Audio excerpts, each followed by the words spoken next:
तुंहिंजी शादी नाहे थियल न त आली तुंहिंजी माउ जे दिलि में तुंहिंजे लाइ घणी मोहबत हूंदी, तुंहिंजी सार लहंदी, तुंहिंजे लाइ इंतज़ार कंदी, तोखे लिया पाए ॾिसंदी। जंहिं ॾींहुं शादी कयई उन ॾींहं तां तूं पंहिंजी माउ जे दिलि तां ईअं परे थींदो वेंदे ॼण उहा तुंहिंजी माउ ई न आहे। छो तुंहिंजी माउ बि औरत आहे। जंहिं औरत सां शादी कई अथई उहा बि औरत आहे। औरत औरत खे बर्दाश्त न कंदी आहे।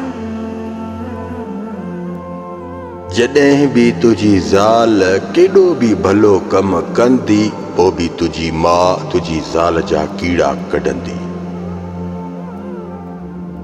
इन जो इहो मक़सदु न आहे त तुंहिंजी माउ तुंहिंजी ज़ाल जे अचण जे लाइ माना ख़ुशि न आहे, आई आहे त ख़ुशि न आहे। मूंखे माफ़ु कजो, मुंहिंजी सिंधी ॿोली हेठि मथे आहे, सम्झे न मुंहिंजा प्यारा ॿार। मूंखे जेकॾहिं ॻाल्हाइण में थोरी हेठि मथाई थी वञे त हिन में तो दिलि ऐं दिमाग़ ते न आणिजांइ त लॻी न मुंहिंजी लत। ॿुध,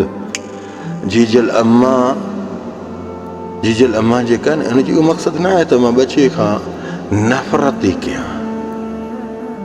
बसि औरत जी हिकिड़ी फितरत आहे, साम्हूं जॾहिं हिक खट ते विहंदियूं न त पोइ न बशकींदियूं पाड़े वारनि खे, पंहिंजनि खे, हिन हुननि खे। बहरहाल औरत खे बर्दाश्त न कंदी आहे। औरत जे अंदर में हिकिड़ी फितरत आहे त हीअ मूंखां हेठि हुजे, मां हिन खां मथे हुजां। ऐं तुंहिंजी ज़ाल भले सुबुह खां वठी वेंदे शाम ताणी कमु कंदी न, तुंहिंजी माउ छा चवंदसि?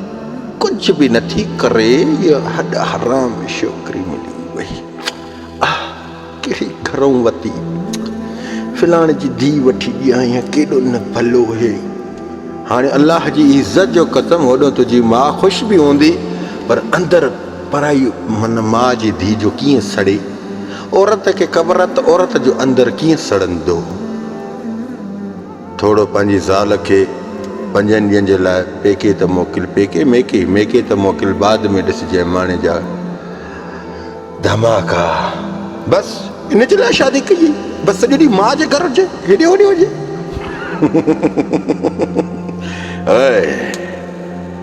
इन्हनि रवैयनि खे ॾिसी माउ सां कॾहिं बि गुस्ताखी न कजांइ। इहो तुंहिंजो इम्तिहान हूंदो आहे, इहो तुंहिंजी ज़ाल जो बि इम्तिहान हूंदो आहे। बाद में तूं पंहिंजी माउ जे अंदर जी मोहबत ॾिसजांइ, जेका तुंहिंजी माउ अॼु तुंहिंजे ज़ाल जे लाइ हेठि मथे ॻाल्हियूं तूं ॿुधा पई न, बाद में हिन हुन घर में वेही चवंदी त ख़ुदा जो कसम मूंखे मिली त इहा मिली।